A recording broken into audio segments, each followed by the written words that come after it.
լավ հասկանում է, որ Սևանին այդ անվանումը տալով ինքը որևէ ձևով չի նպաստելու խաղաղության գործընթացի հաստատմանը։ Ճիշտ հակառակը թշնամացնում է իր երիտասարդ սերնդի մոտ առաջացնում է ռևանշի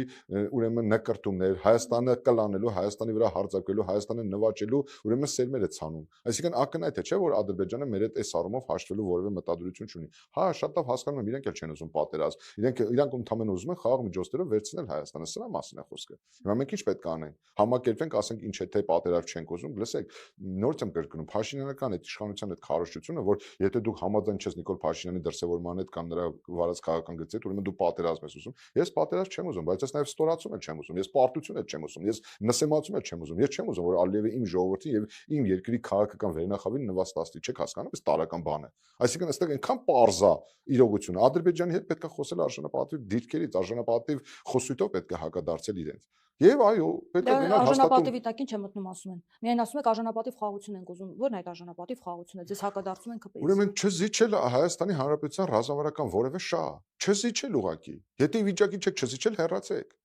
Չզիջել։ Ես չեմ ուզում, որ որևէ ռազմավարական շահ զիջվի Ադրբեջանին։ Եվ եթե նույնիսկ զիջման ընկալումը դա պետք է լինի, դա պետք է լինի փոխզիջում։ Դա պետք է լինի փոխադարձ։